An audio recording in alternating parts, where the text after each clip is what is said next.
Hello everyone and welcome to the program. I'm Sheung Okinbaloye. What a road we have traveled as a nation. 4 months of perhaps a most anticipated passage of the Nigerian 2016 budget. Intrigues, political drama and wit thrown into the arena. At last, the budget is signed into law. That's what we'll be talking about with my guest today on the program. But let me quickly tell you about some of the stories you need to know right now. President Muhammadu Buhari will on Tuesday leave for the United Kingdom, where he is expected to participate in the International Anti-Corruption Summit. At a pre-summit conference, President Buhari is billed to deliver a keynote address titled, "Why We Must Tackle Corruption Together." The theme of the Anti-Corruption Summit is exposing corruption, tackling corruption, and driving out corruption, which will be the focus of discussion at the plenary sessions. President Buhari is once again expected to urge the international community to move faster on the dismantling of safe havens for the proceeds of corruption and the return of stolen funds and assets to their countries of origin. The President delegation to the summit will include the Minister of Justice and Attorney General of the Federation, Alhaji Abubakar Malami, and the acting chairman of the Economic and Financial Crimes Commission, the EFCC, Mr. Ibrahim Mago.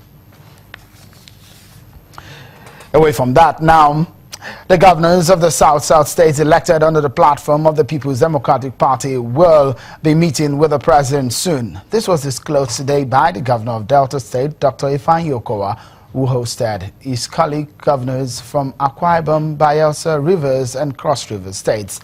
In a closed-door meeting, the governors disclosed security matters in the zone, the forthcoming national convention of the PDP, and the need to protect the interests of the South at the national level.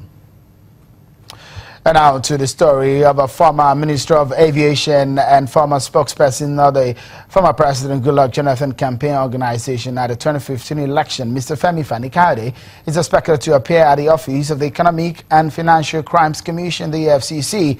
Mr. Fani-Kayode had complained about a siege by the operatives of the anti-graft agency on his Abuja residence. He earlier told Channels Television that he hasn't received any invitation from the anti-graft agencies and denied reports of him hiding.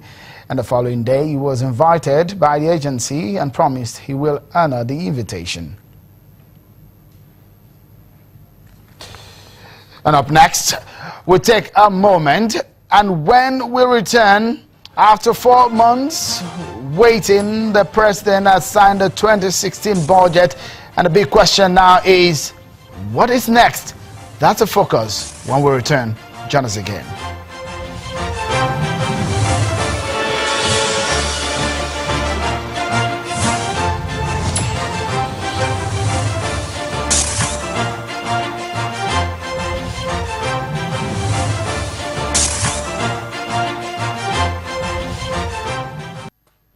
Thank you for staying with us. 4 months and 14 days. That's how long we waited for the 2016 budget to be signed into law. So many intrigues, so many politicking. But for many Nigerians, that is perhaps inconsequential, considering that the politics of the budget is largely the political elite affair, a ding-dong which could cause a disaster to putting food on their tables. Now we look at the passage of the document and what is next. A member of the APC and a former Nigerian Senator Olorunbe Mamora, joins us from our Abuja studio. And in the studio here with me is the national chairman of the Young Democratic Party. The party is said to have been the fastest growing party in Nigeria. All right, Mr. Engineer. Oh, Engineer Inyakutok. Thanks. You let the engineers kill me. Architect, all right. Thank you so much for joining us in the program. So let me start with Senator Mamora, who is in our Abuja studio. One would be wondering, you were in the Senate, and all of this drama that took place, was it out of the ordinary that the delay we saw in the passage of the 2016 budget? Well, thank you, Sheung. The truth is that it is not unusual.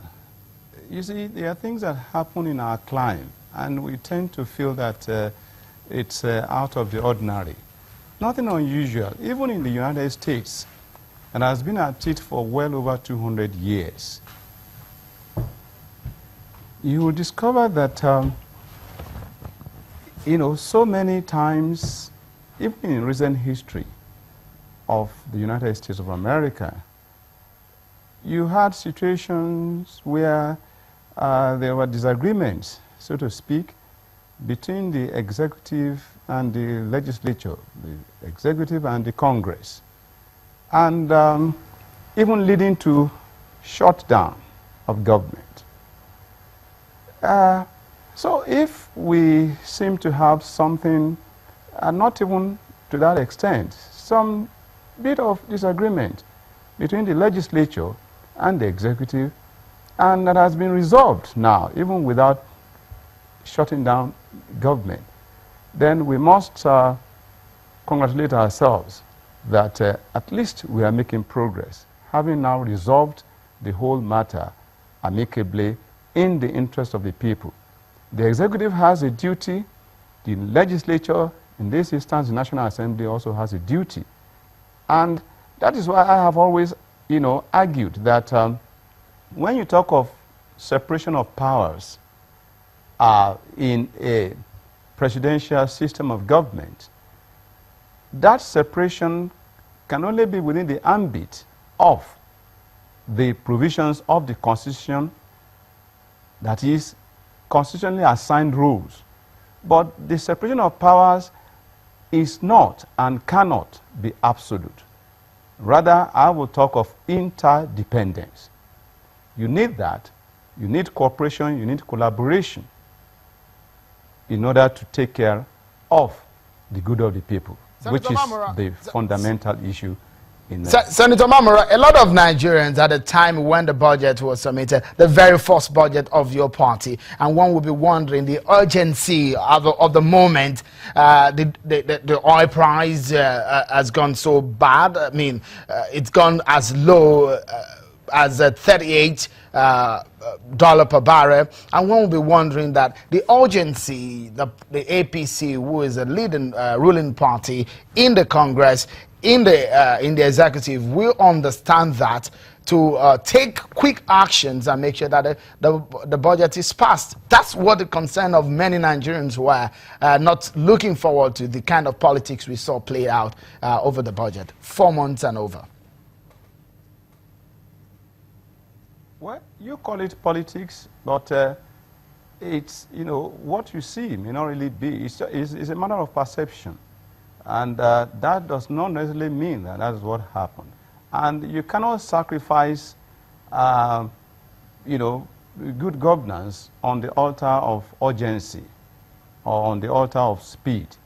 I think what is important at the end of the day is delivering that good that government has promised the people. And of course, if you listen carefully to Mr. President's statement on the day the budget was signed, he did say that being in the State House does not and has not alienated him from the difficulties that people are going through. So that means that he's very much in touch with the realities out there. And the budget having been signed now, of course, that moves us to implementation. And that has been promised by all concerned, at least from the executive.